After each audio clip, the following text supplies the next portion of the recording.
नमस्कार दोस्तों। हमारा जो ज्योतिष का है अगला पार्ट आप देख पा रहे हैं स्क्रीन पे।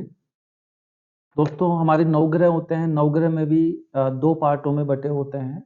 एक तरफ होते हैं मित्र राशियां और एक तरफ होते हैं शत्रु राशियां, मतलब एक दूसरे के विपरीत होते हैं शत्रु राशि। स्क्रीन पे आप देख पा रहे हैं।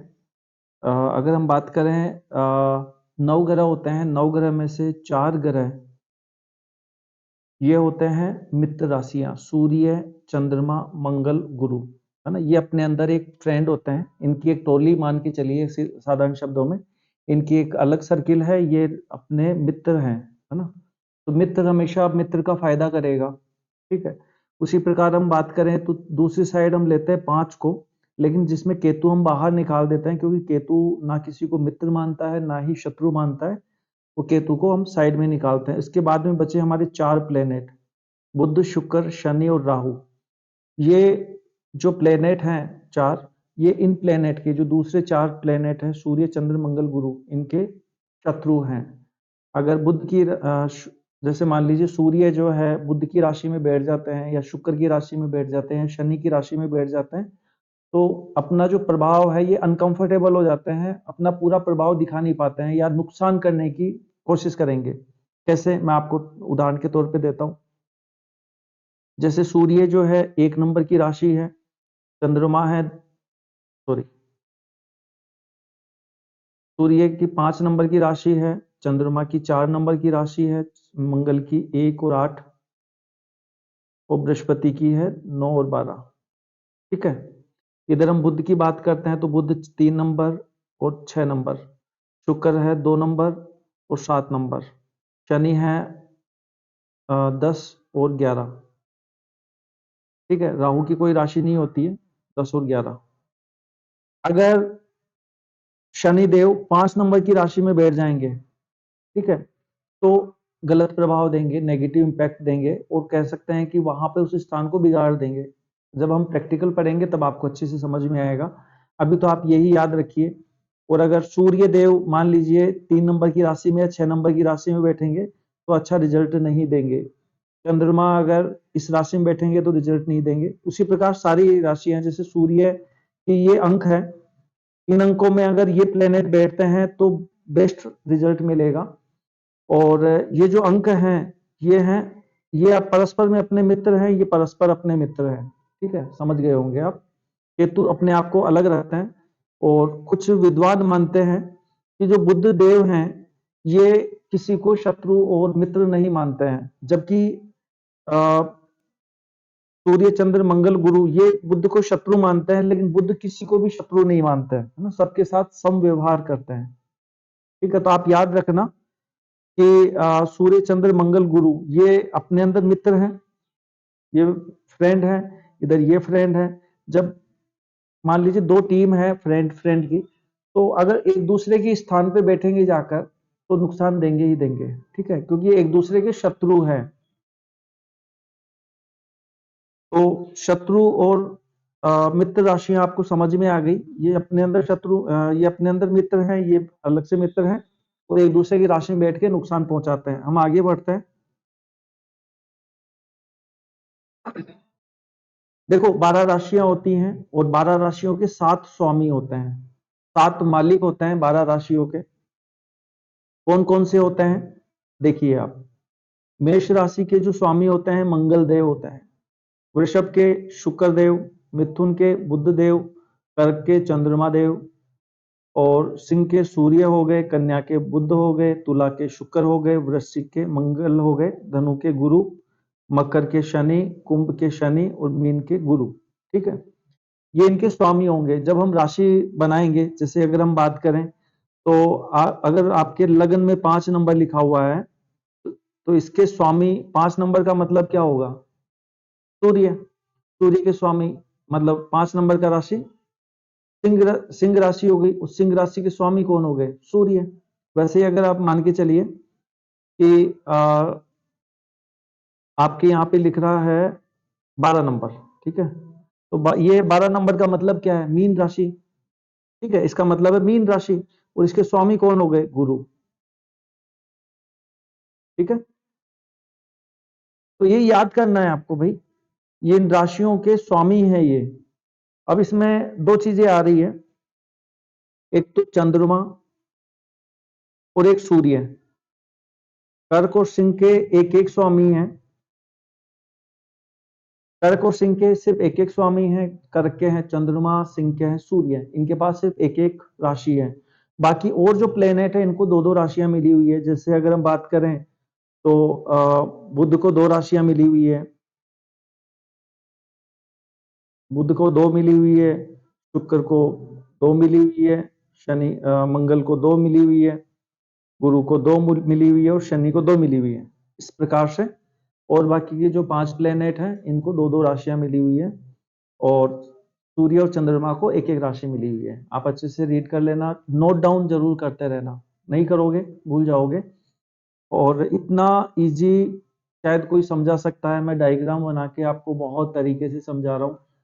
इससे ज्यादा इजी अगर कहीं पे आपको कहीं पढ़ा हो, आपने देखा हो तो मुझे बताना, क्योंकि मैं बहुत मेहनत कर रहा हूँ आपके लिए। इसके लिए लाइक शेयर सब्सक्राइब जरूर कर देना, ज्यादा से ज्यादा शेयर करिए कि लोग ज्योतिष से जुड़ पाए, ज्योतिष सीख पाए। ठीक है, निःशुल्क मैंने अपने चैनल पे डाल दिया है।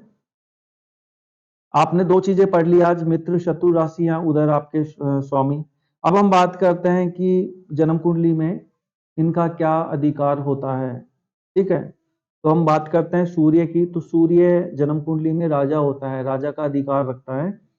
चंद्रमा रानी का अधिकार रखेगा, मंगल सेनापति होता है, बृहस्पति सलाहकार का कार्य करते हैं, बुध देव युवराज होते हैं, शुक्र देव लग्जरी देते हैं, शनि देव सेवक होते हैं। ठीक है, और बाकी के कौन से दो प्लेनेट और बच गए, वो है राहु और केतु। ये छाया ग्रह है, इनका कोई अधिकार नहीं है, छाया ग्रह है, तो इनको कुछ भी नहीं दिया गया है। बाकी और जो प्लेनेट हैं इनको अपना अपना एक अधिकार, एक स्थान दिया गया है, जो कि आपको मैंने बता दिया है। ठीक है, आप ज्योतिष पढ़ते पढ़ते बहुत इंटरेस्टिंग बनाने वाला हूं मैं आगे। आप सबसे पहले अपनी जन्म कुंडली में ही इन चीजों को देखिए। ठीक है, बहुत आनंद आएगा, बने रहना। अब हम आगे बात करते हैं कि जन्म कुंडली में जो भाव होते हैं उनका क्या ही मतलब होता है। आपको मैंने बताया था कि जन्म कुंडली के 12 भाव होते हैं, इसमें 1 नंबर, 2 नंबर, 3 नंबर, 4 नंबर, 5, 6, 7, 8, 9, 10, 11, 12, ये 12 स्थान होते हैं। इन 12 स्थानों से जीवन के बारे में देखा जाता है। आपसे कोई भी प्रश्न करता है, आप ज्योतिष आपने सीख लिया है, आपसे कोई भी प्रश्न करता है तो उसका जो रिप्लाई है वो इन्हीं चार्ट के द्वारा दिया जाएगा। तो हम आगे बढ़ते हैं। देखिए, ये जो पहला भाव होता है इससे हम क्या देखते हैं, शरीर का रंग देखते हैं, आकृति देखते हैं, रूप कैसा है, उसका व्यक्तित्व कैसा है, उसके अंदर ज्ञान कितना है, विवेक कितना है, गौरव विनम्रता स्वभाव, ये हम इससे देखेंगे। ठीक है, इसे तनु भाव भी कहा जाता है, ये मन का भाव होता है। ठीक है, सबसे इंपॉर्टेंट भाव यही होता है। इसे हमने लास्ट क्लास में पढ़ा था कि केंद्र त्रिकोण भी बोला जाता है। ठीक है,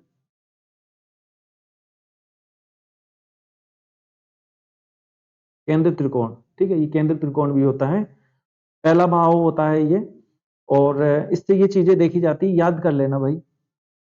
अब हम आगे बढ़ते हैं, ये द्वितीय भाव है। पहला भाव तनु भाव होता है जिससे मन को पढ़ा जाता है। दूसरा भाव जो होता है ये धन का भाव माना गया है विशेष रूप से। इससे संपत्ति देखी जाती है, जातक के पास में कितनी संपत्ति होगी, कुटुंब कैसा होगा। ठीक है, वाणी उसकी कैसी होगी, सत्य और असत्य क्या ज्यादा बोलता होगा। जिव्या का भी हम देखते हैं, कुछ लोगों के वाणी दोष होता है, वो भी इसी स्थान से देखा जाएगा। और जो दाया नेत्र होता है वो भी इसी से देखा जाएगा। हमारे पड़ोसी कैसे होंगे वो भी द्वितीय भाव से ही देखे जाएंगे। ठीक है, ये तीसरा भाव होता है। तीसरे भाव से हम भाई बहनों की देखते हैं, भाई बहनों के बारे में, छोटे भाई बहन के बारे में। हम इससे पराक्रम देखा जाता है। और अगर हम माता की मृत्यु की बात करें तो इसी भाव से देखा जाता है। गुप्त शत्रु हैं या फिर गले से संबंधित अगर किसी की दिक्कत है तो इसी से होती है। सांस से संबंधित समस्या भी यहाँ से ही शुरू हो जाती है, ये तीसरे भाव से। ठीक है, जो चौथा भाव है जन्म कुंडली का, ये सुख का भाव होता है। इससे माता का भी हम देखते हैं, माता के बारे में भी, भवन के बारे में देखते हैं, भूमि के बारे में देखते हैं। यहाँ से हम संपत्ति के बारे में देखते हैं, चल अचल संपत्ति कितनी रहेगी, वाहन होगा कि नहीं होगा, गड़ा धन मिलेगा या नहीं मिलेगा। फेफड़ों से संबंधित समस्याएं यहाँ से देखी जाती है। छाती के जो ऊपर का जो स्थान है यहाँ से वो देखा जाता है यहाँ से, ठीक है। हृदय के ऊपर, छाती के ऊपर का जो स्थान है वो यही होता है। भूमि, भवन, वाहन, पैसा, मान सम्मान यहाँ से भी देखा जाता है। उसके बाद में हम चलते हैं, पांचवा जो स्थान होता है वो ये वाला होता है, ठीक है। यहाँ से क्या क्या आप देखेंगे, यहाँ से आप शिक्षा को देखेंगे, यहाँ से आप संतान को देखेंगे, यहाँ से आप प्रेम प्रसंग देखेंगे। जो आज की डेट में सबसे ज्यादा प्रश्न पूछा जाता है वो यही है। लव अफेयर यहीं से देखा जाएगा। यश मिलेगी, ननिहाल पक्ष जो है वो भी यहाँ से ही देखा जाएगा। हृदय रोग है, या फिर हम कह सकते हैं कि छाती के जो नीचे का जो हिस्सा है, हृदय है, छाती के नीचे का हिस्सा यहाँ से ही देखा जाएगा। ये छठा भाव है, और छठा भाव सबसे खराब माना गया है हमारे ज्योतिष के अंदर।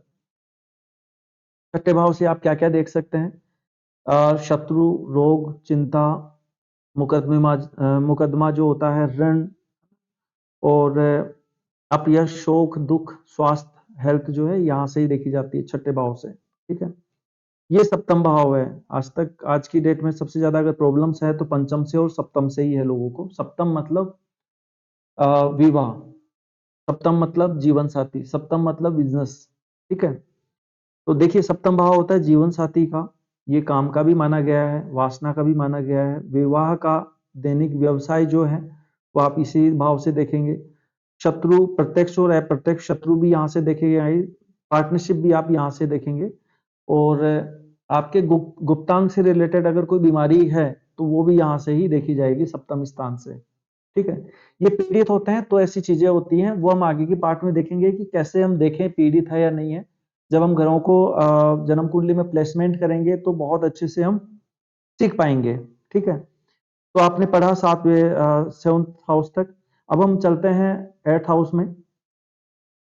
आठवें हाउस का जो स्वामी है, सॉरी, आपकी किसी भी जन्म कुंडली का जो अष्टम स्थान अगर खराब है तो उसकी आयु कमजोर हो जाएगी, जीवन मृत्यु को देखा जाता है, आकस्मिक धन लाभ या नुकसान को यहाँ से देखेंगे, दुर्घटना भी यहाँ से देखेंगे। अगर किसी के असाध्य रोग है तो वो भी आपके अष्टम भाव से ही देखा जाएगा। और पेट के नीचे का, क्योंकि पेट के नीचे का जो स्थान है वो ये स्थान होता है, यहाँ से हम पेट से, ये पेट के नीचे जो समस्याएं होती हैं, हेल्थ इश्यूज, वो यहाँ से डिजीज देखे जाएंगे, ठीक है। अब हम आगे बढ़ते हैं। ये भाग्य स्थान होता है, नौवां भाव इसे बोलते हैं।